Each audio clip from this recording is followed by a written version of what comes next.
Yes, good evening. Good evening, sir.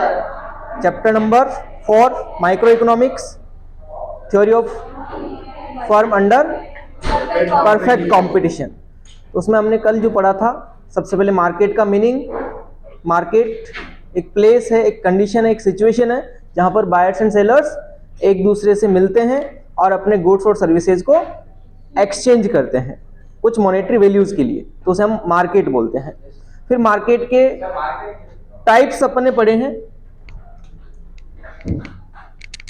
Market के जो types हैं उसको हम बेसिकली दो पार्ट में क्लासिफाई करते हैं। एक होता है कॉम्पिटिटिव मार्केट और दूसरा नॉन कॉम्पिटिटिव मार्केट। कॉम्पिटिटिव जो मार्केट है वो कौन सा होता है? Perfect competition. और जो नॉन कॉम्पिटिटिव मार्केट, उसके 3 टाइप्स हैं, मोनोपोली, मोनोपोलिस्टिक और ओलिगोपोली। मोनोपोली 2 वर्ड से मिलकर बना, मोनो प्लस पोली। मोनो मतलब सिंगल और पोली मतलब सेलर। ऐसी मार्केट सिचुएशन जहां पर किसी प्रोडक्ट का एकमात्र सेलर है, उसका और कोई कॉम्पिटिटर ही नहीं है, तो उसे हम कहते हैं मोनोपोली। इस मार्केट के अंदर अगर हमें सेल को बढ़ाना है तो प्राइस को कम करना पड़ेगा। भले अकेला सेलर है लेकिन सेल तब तक नहीं बढ़ेगी जब तक वो प्राइस रिड्यूस नहीं करेगा। दूसरा मार्केट मोनोपोलिस्टिक। मोनोपोलिस्टिक एक ऐसा मार्केट है जहां पर large number of buyers and sellers होते हैं।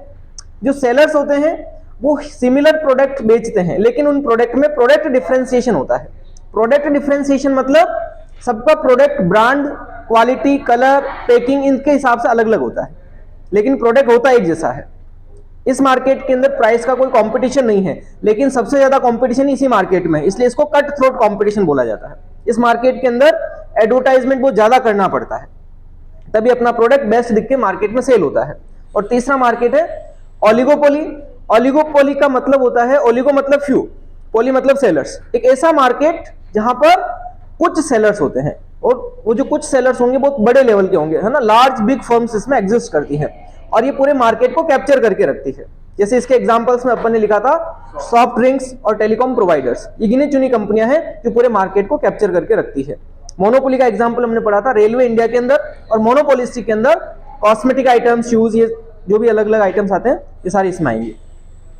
परफेक्ट कंपटीशन पे आते हैं अपन।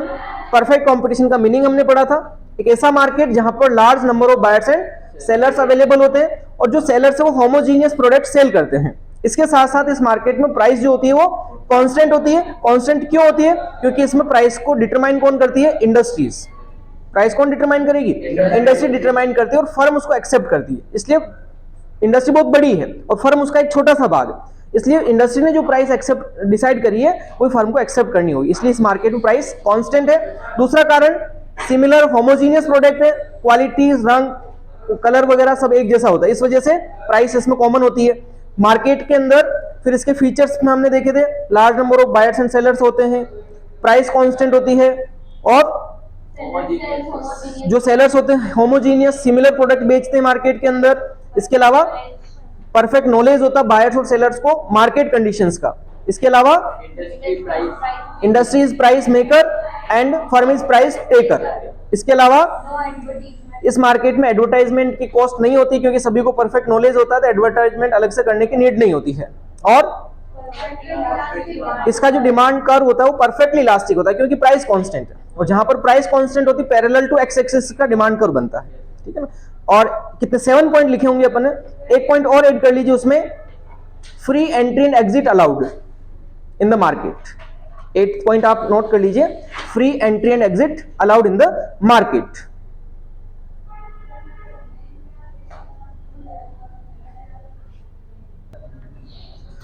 तो फ्री एंट्री एंड एग्जिट इस मार्केट में अलाउड है। इसका मतलब कोई रेस्ट्रिक्शंस नहीं है, कोई भी फर्म उसको लगता है कि इस मार्केट में अच्छा प्रॉफिट कमा सकते हैं तो फर्म आ सकती है।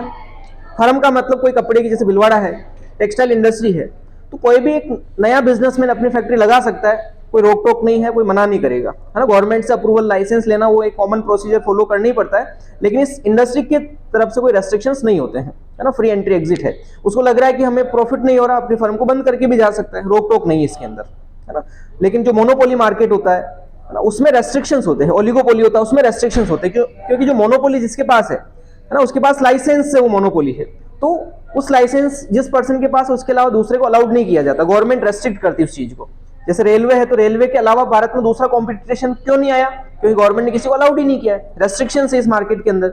तो दूसरे मार्केट के अंदर जनरली रेस्ट्रिक्शंस होते हैं, लेकिन परफेक्ट कंपटीशन मार्केट के अंदर फर्म के एंट्री और एग्जिट पर कोई भी रेस्ट्रिक्शंस नहीं है, इसलिए अपन कह सकते हैं फर्म की फ्री एंट्री और एग्जिट होती है। ठीक है, यहां तक कल अपन ने पढ़ा था। अब आज जो टॉपिक अपन स्टार्ट कर रहे हैं वो है रेवेन्यू। क्या है टॉपिक? रेवेन्यू। रेवेन्यू का मतलब क्या होता है? अर्निंग्स, है ना। हम प्रोड्यूसर हैं, अभी एज ए अपन प्रोड्यूसर बात कर रहे हैं ना। पिछला जो चैप्टर था प्रोडक्शन कॉस्ट, वो भी एज ए प्रोड्यूसर हमने पढ़ा है। अब जो हम ये चैप्टर पढ़ रहे हैं ये भी एज ए प्रोड्यूसर हम लोग पढ़ रहे हैं। तो एज ए प्रोड्यूसर या एज ए सेलर, रेवेन्यू का मतलब जो हमने गुड्स प्रोड्यूस किया है, प्रोडक्शन किया है, उसको मार्केट में बेचेंगे और बेचने से जो अर्निंग आएगी वो अर्निंग हमारे लिए क्या है? रेवेन्यू है। तो रेवेन्यू का सिंपल सा concept, it is earning of a producer which earn through sale of units produced। अपन या इसको ऐसा भी कह सकते हैं, it is sales of a firm. एक फर्म की क्या है? ये सेल है, या इसको हम रिसिप्ट भी कह सकते हैं। It is receipt of a firm. किसी भी फर्म की बेचने से जो भी अर्निंग आ रही है वो उसका रेवेन्यू है। ठीक है, अब रेवेन्यू के बाद इसके कॉन्सेप्ट्स पर आते हैं कि रेवेन्यू होता कितने टाइप का है ना। तो कॉन्सेप्ट्स ऑफ रेवेन्यू में हम लोग पढ़ेंगे कॉन्सेप्ट ऑफ रेवेन्यू। रेवेन्यू के कॉन्सेप्ट्स में 3 टाइप हैं इसके। कौन कौन से 3 टाइप? सबसे पहला है टोटल रेवेन्यू। कौन सा है? Total revenue. टोटल रेवेन्यू क्या है? Overall sales. एक फर्म ने मान लो 100 यूनिट्स प्रोड्यूस करी है और उन 100 यूनिट्स को उसने सेल किया मार्केट के अंदर, और उसकी सेल की प्राइस 1 यूनिट की 10 रुपए है, तो टोटल कितनी अर्निंग आएगी? 1000। 100 यूनिट सेल करी है और एक की रेट 10 रुपीज है, तो 100 इंटू 10 टोटल 1000 रुपए मिले, तो 1000 रुपए उसका टोटल रेवेन्यू हो जाएगा। तो ये एक ओवरऑल अर्निंग होती है एक फर्म की, जो उसके पास यूनिट्स होती है उसको बेचने से वो रिसीव करती है। तो टोटल रेवेन्यू मतलब overall earning of a firm by selling available units to the firm. Total revenue क्या है? ओवरऑल रिसिप्ट्स हैं, ओवरऑल अर्निंग है, जो उसके पास अवेलेबल यूनिट्स हैं उसको बेचने से वो रिसीव करती है, उसको हम बोलते हैं टोटल रेवेन्यू। अगर टोटल रेवेन्यू का हम फॉर्मूले पर आते हैं तो फॉर्मूले क्या होंगे? सबसे पहले इसका मीनिंग लिख लेते हैं। टोटल रेवेन्यू का मतलब क्या है?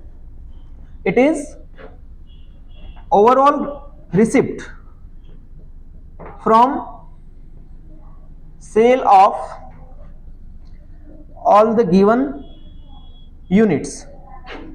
हम इसको ऐसा भी कह सकते हैं, it is the sum of MR. TP पढ़ा था, टीयू पढ़ा था, वैसे ही कॉन्सेप्ट टीआर है। टीयू का फॉर्मूला सिग्मा एमयू होता था, टीपी का फॉर्मूला सिग्मा एमपी होता है। टीसी पढ़ा है, टीसी का फॉर्मूला सिग्मा एमसी होता है। सेम यहां पर सिग्मा एमआर होगा, मतलब it is the sum of marginal revenue. Marginal revenue का टोटल होता है ये। फॉर्मूले की बात करते हैं तो टीआर का फॉर्मूला वही जो बेसिक चलता आ रहा है, सिग्मा एमआर, ये फॉर्मूला तो हो गई होगा। इसके अलावा हम और लिख सकते हैं P इंटू क्यू। अभी मैंने कहा था 100 यूनिट्स है मेरे पास और एक यूनिट की रेट 10 रुपए है, तो टोटल रेवेन्यू कितना आया? मल्टीप्लाई किया ना, तो प्राइस और क्वांटिटी का मल्टीप्लाई, वो भी क्या होता है? टीआर होता है। और एक और चीज हम कह सकते हैं AR into Q. AC into Q पढ़ा था, याद है? एसी इंटू क्यू से भी टीसी आता था ना। एपी इंटू क्यू टीपी आता था। तो एवरेज वाली यूनिट्स को अगर हम क्वांटिटी से मल्टीप्लाई करेंगे तब भी टोटल आएगा हमारे पास। ठीक है, ये हमारे फॉर्मूले इसके sigma M R, P into Q और ए आर इंटू क्यू। ठीक है, दूसरा कॉन्सेप्ट एवरेज रेवेन्यू। अगला क्या है? Average revenue. क्या बोलता है? एवरेज का मतलब क्या होता है? Per unit. पर यूनिट कितना अर्निंग हो रहा है उसे हम बोलते हैं एवरेज। जहां पर एवरेज आएगा वहां पर यूनिट आएगा। एवरेज कॉस्ट पढ़ा था, एवरेज प्रोडक्ट पढ़ा था, वहां हमने सब जगह पर यूनिट पढ़ा है। एवरेज प्रोडक्ट मतलब per unit product of a variable factor, average cost per unit cost of a variable factor, और average revenue per unit revenue of an output. एक आउटपुट का पर यूनिट कितना revenue अपन को मिल रहा है उसे हम बोलेंगे एवरेज रेवेन्यू। तो इसका मीनिंग क्या हो गया, पर यूनिट रेवेन्यू ऑफ आउटपुट। पर यूनिट रेवेन्यू भी कह सकते हैं, पर यूनिट टोटल रेवेन्यू भी कह सकते हैं, ठीक है ना, एक ही बात है। Per unit total revenue of output is called क्या, इज कॉल्ड एवरेज रेवेन्यू। ठीक है, सिंपल सा मीनिंग है इसका। अब इसको कैलकुलेट कैसे करेंगे अपन, तो एआर का सबसे पहला फॉर्मूला है T R upon Q. Average तो ऐसे ही निकालते हैं, टोटल में क्वांटिटी का डिवाइड करते हैं। एसी का फॉर्मूला याद करो, टीसी अपॉन क्यू। एपी का फॉर्मूला याद करो, टीपी अपॉन क्यू। जो टोटल था उसमें क्वांटिटी का डिवाइड करना है सीधा सा, है ना। तो यहां पर हमारे पास टोटल रेवेन्यू अपॉन क्वांटिटी का डिवाइड कर रहे हैं। इसके अलावा एक और फॉर्मूला इसका बनता है, वो क्या बनता है कि एआर जो होता है वो किसके बराबर होता है, प्राइस के इक्वल होता है। एआर हमेशा किसके इक्वल होगा, प्राइस के। क्यों होगा, ये इसलिए होगा क्योंकि अपन को पता है एआर इक्वल्स टू अपन क्या लिखते हैं, टीआर अपॉन क्यू। अच्छा, टीआर का हमने एक फॉर्मूला लिखा था पी इंटू क्यू, तो हम टीआर की जगह पी इंटू क्यू लिख सकते हैं ना। जहां टीआर है उसकी जगह क्या आ सकता है, पी इंटू क्यू। तो मैं इसको रिप्लेस कर सकता हूं टीआर को पी इंटू क्यू, और अपॉन में क्या है क्यू। क्यू से क्यू कैंसिल हुआ तो क्या बचा, एआर इक्वल्स टू पी। तो एआर क्या होता है, प्राइस के इक्वल होता है। जितना प्राइस दे रखा होगा क्वेश्चन में उतना ही हमारा एवरेज रेवेन्यू होता है, क्योंकि अपन इसको मल्टीप्लाई कर रहे हैं और वापस उसी चीज का डिवाइड भी कर रहे हैं अपन। जिससे मल्टीप्लाई किया उसी का डिवाइड किया। क्वांटिटी से मल्टीप्लाई, क्वांटिटी से डिवाइड, तो क्वांटिटी से क्वांटिटी कैंसिल, तो बचा केवल क्या है, प्राइस। इसलिए एवरेज रेवेन्यू और प्राइस हमेशा क्या होंगे, इक्वल होंगे। एक और चीज, जो एवरेज रेवेन्यू कर्व होता है, एवरेज रेवेन्यू कर्व, ये किसके इक्वल होता है, डिमांड कर्व के। कौन से कर्व के, डिमांड कर्व के। कल मैंने डिस्कस किया था कि एक फर्म के लिए जो बेचा जाता है वो ये कस्टमर खरीदेगा, तो per unit sales average revenue है। पर यूनिट बाइंग जो होती है वो डिमांड होती है। प्राइस और क्वांटिटी का रिलेशन ही तो डिमांड होता है। हमने डिमांड में क्या पढ़ा था, प्राइस और क्वांटिटी का रिलेशन। यहां पर भी तो प्राइस और क्वांटिटी है। यहां पर भी हम एवरेज रेवेन्यू में क्या पढ़ रहे हैं, average revenue equals to price, और प्राइस के साथ रिलेशन क्वांटिटी का। इसका मतलब एक सेलर के लिए जो एआर होता है वो एक बायर के लिए क्या होती है, डिमांड होती है। इसलिए एवरेज रेवेन्यू और डिमांड हमेशा सेम होते हैं।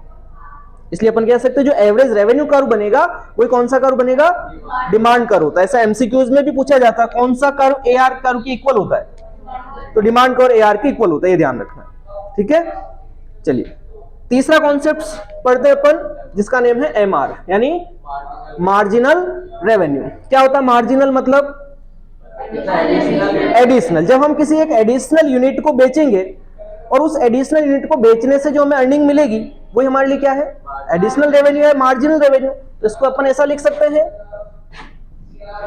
Additional revenue from sale of one additional unit, additional revenue from sale of one additional unit. या फिर अपन टोटल रेवेन्यू के हिसाब से भी इसको डिफाइन करते हैं, net addition in total revenue. याद है टीयू में भी एमयू का फॉर्मूला था, एमयू के दो मीनिंग लिखे थे अपन ने, net addition in TU due to one additional unit consume. Same यहां पर क्या होगा, net addition in TR due to one additional unit sold. एक एक्स्ट्रा यूनिट को बेचने से टोटल रेवेन्यू में जो चेंज आता है वही तो एमआर होता है। मान लो जैसे एग्जांपल के तौर पर यहां हमारी क्वांटिटी है और यहां पर टीआर है। एक क्वांटिटी को बेचने से टोटल रेवेन्यू 20 है और दो क्वांटिटी को बेचने से टोटल रेवेन्यू 25 है। तो बताओ एमआर कितना आएगा, 5 ही आएगा ना। इन दोनों का डिफरेंस ही तो एमआर कैसे निकालते हैं, 25 माइनस 20। तो ये नेट एडिशन टोटल रेवेन्यू में क्यों हुआ, क्योंकि हमने एक एक्स्ट्रा यूनिट को बेचा है। तो ये डिफाइन है, net addition in total revenue due to one additional unit sold is called marginal revenue. अब हम फॉर्मूले पे आते हैं, इसके क्या क्या फॉर्मूले होते हैं। तो एमआर इक्वल्स टू क्या होता है, TRN-1 या फिर दूसरा फॉर्मूला बोलो delta TR upon delta Q। दोनों फॉर्मूले लिख सकते हैं। ये सब कॉन्सेप्ट अपन ने पहले पढ़े हुए हैं, केवल वहां पर प्रोडक्शन था, कॉस्ट था, यहाँ पर रेवेन्यू है। ठीक है, यहां तक एक बार आप अब नोट करो, फिर अपन आगे बढ़ते हैं।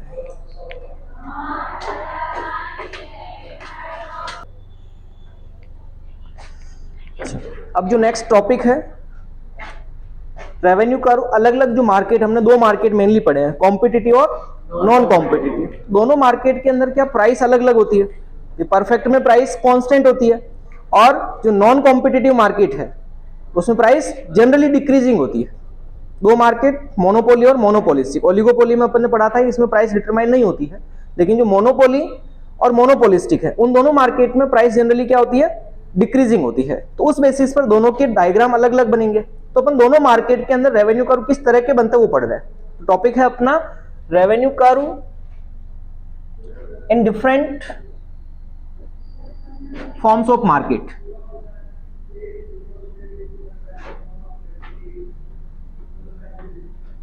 Revenue curve in different forms of market. तो सबसे पहला जो मार्केट अपन स्टार्ट कर रहे हैं वो कौन सा है, इन कॉम्पिटिटिव मार्केट।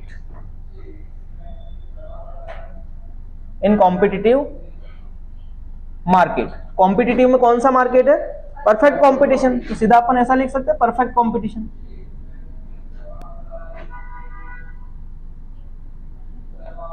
तो परफेक्ट कंपटीशन में रेवेन्यू कर्व किस तरह के बनते हैं अपन इसको पढ़ रहे हैं। तो रेवेन्यू कर्व बनाने के लिए अपन को एक टेबल बनानी पड़ेगी, है ना। तो टेबल अपन बनाते हैं सबसे पहले क्वांटिटी, जिसको हम जनरली यूनिट्स भी कहते हैं, है ना, यूनिट्स। और यूनिट्स के साथ क्या होगी, प्राइस, शॉर्ट में इसको P लिख देंगे अपन। यूनिट्स हमारे को दे रखी 1 2 3 4 5 6 7, और इसकी प्राइस कांस्टेंट रहेगी।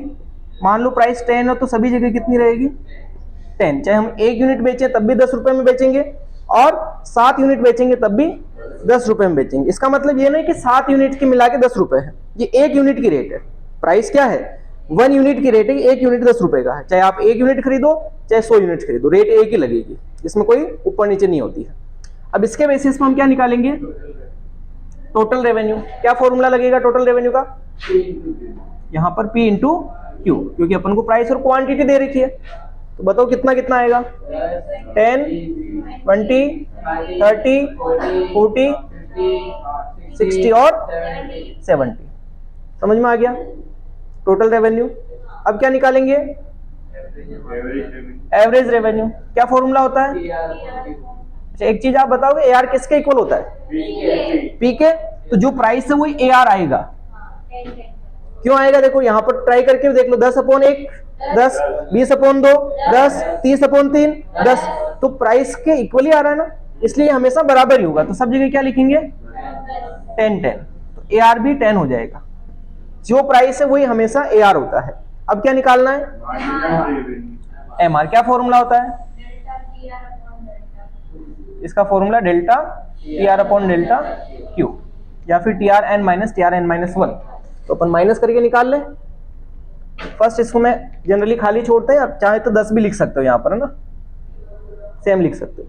20 में से 10 गए 10, 30 में से 20 गए, 40 में से 30 गए, 50 में से 40 गए, 60 में से 50 गए, 70 में से 60 गए 10। ये हमारा शेड्यूल बन गया, रेवेन्यू कर्व का शेड्यूल। अब इसके हेल्प से अपन डायग्राम बना सकते हैं। सबसे पहला डायग्राम अपन यहाँ बना रहे TR का। एक्स एक्सिस पे क्या लिखे बोलो, एक्स एक्सिस पे क्वांटिटी मतलब यूनिट। क्या लिखेंगे, यूनिट्स लिखेंगे।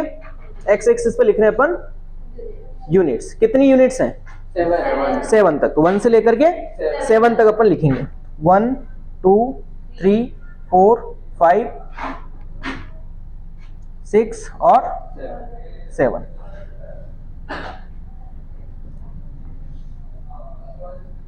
और इस तरफ क्या लिखेंगे, TR लिखेंगे। अपन बना क्या रहे हैं, TR। सबसे पहले यहाँ पर अपन TR का डायग्राम बना रहे हैं। तो इस तरफ अपन को मार्क करना है TR। कितना है TR, 70। 10 10 से लिख लें, 10 20 30 40 50, 60 और 70।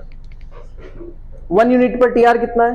10, 1 पर 10, 2 पर 20, 30, 40, 50, 60, 70, इस तरह से स्ट्रेट जाएगा बिल्कुल, है ना। तो मैं सीधी एक स्ट्रेट लाइन बना रहा हूँ, टीआर की इस तरह की लाइन बनेगी। टोटल रेवेन्यू ओरिजिन से स्टार्ट होके 45 डिग्री के एंगल जैसा कर्व बनता है, जैसा एएस बनता था, क्योंकि इसमें टीआर कांस्टेंट रेट से इंक्रीज हो रहा है। तो ये हमारा टीआर हो गया। अब अपन को बनाने एआर और एमआर, इन दोनों को अपन एक साथ बनाएंगे। तो मैं थोड़ा सा छोटा बना रहा हूं इधर, है ना।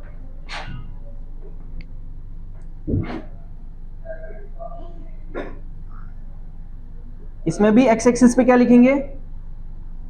यूनिट्स। 1, 2, 3, 4, 5, 6 और 7, और इस तरफ कितना है? 10, 10 का ही है, तो 10, 10 से रखें आप।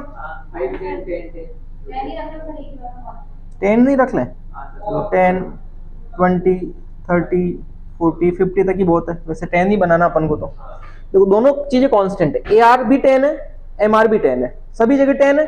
तो डायग्राम कैसा बनेगा? पैरेलल टू एक्स एक्सिस,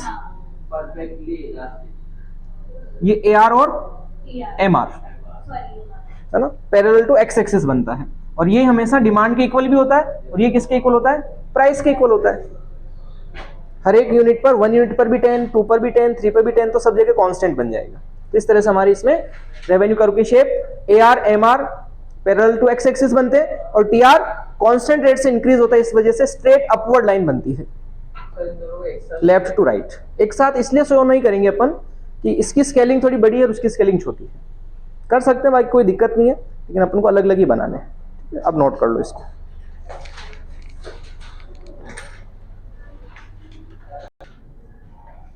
ये फर्स्ट अपना क्या था? इन कॉम्पिटिटिव मार्केट। अब इसका सेकेंड पॉइंट, इन नॉन कॉम्पिटिटिव मार्केट। और इसके अंदर जनरली 2 मार्केट का ही रेवेन्यू कर्व बनता है। किस किस का? Monopoly and monopolistic. मैंने कुछ कहा था उसमें कि उस मार्केट की प्राइस डिटरमाइन नहीं हो सकती, उसका डिमांड कर्व डिटरमाइन नहीं हो सकता है, इसलिए उसको हम रेवेन्यू के साथ नहीं पढ़ते हैं, ठीक है।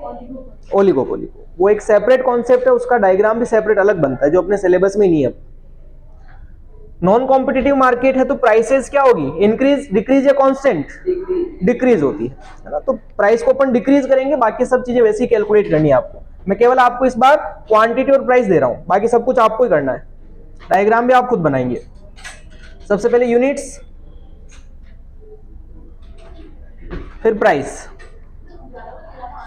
1, 2, 3, 4, 5, 6, 7, 10, 9, 8, 7, 6, 5, 4। कोई मिस तो नहीं हुआ ना? कंटिन्यू है, ठीक। अब आगे का सारा काम आपको ही करना है। क्या क्या निकालना है? टीआर निकालना है, एआर निकालना है और एमआर निकालना है, और फिर इसके डायग्राम भी आपको खुद को बनाने हैं। बस।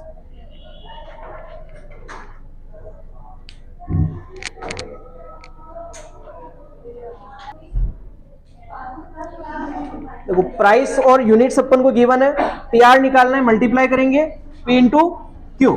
10 इंटू 1 10, 9 इंटू 2 8 इंटू 3 7 इंटू 4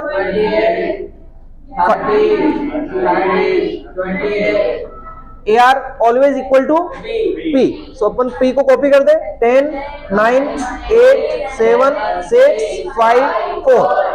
और MR कैसे निकालते? माइनस करके। पहला सेम लिख दो, 18 माइनस 10 24 माइनस 8 28 माइनस 24 कोई डाउट? अब अपन डायग्राम बनाते हैं। तो इस तरफ अपना यूनिट्स 1 2 3 4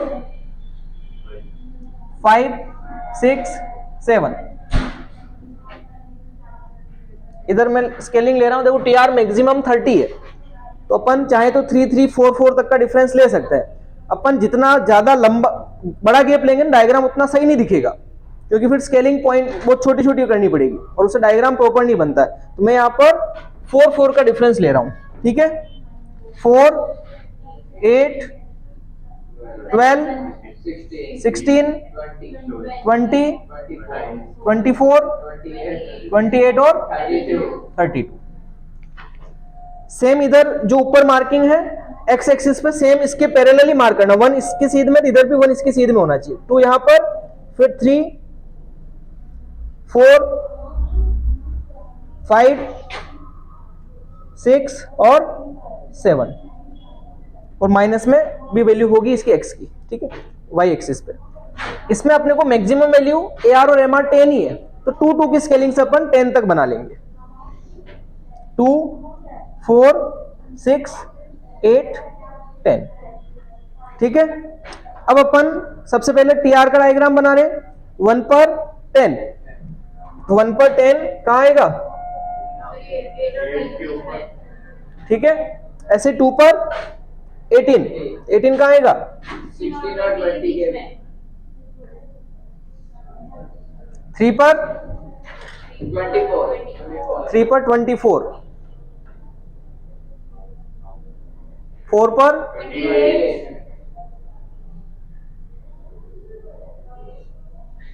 5 पर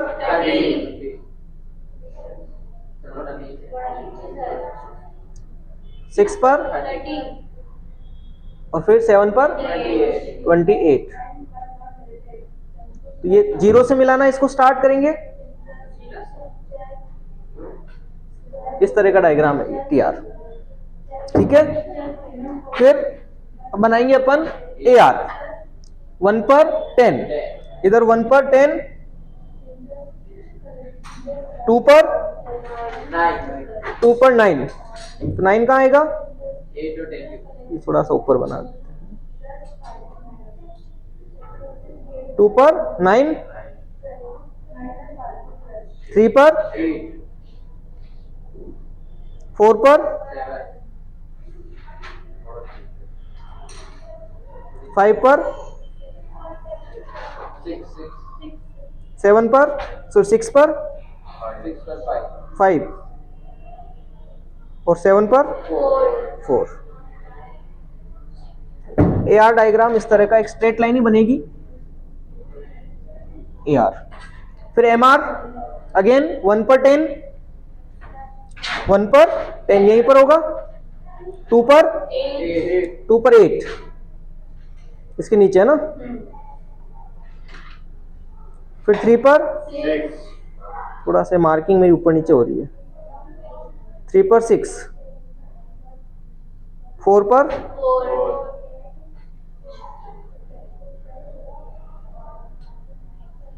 5 पर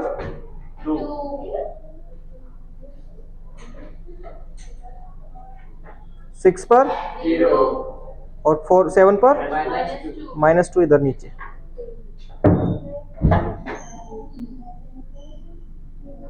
ये इस तरह का डायग्राम बनेगा ना।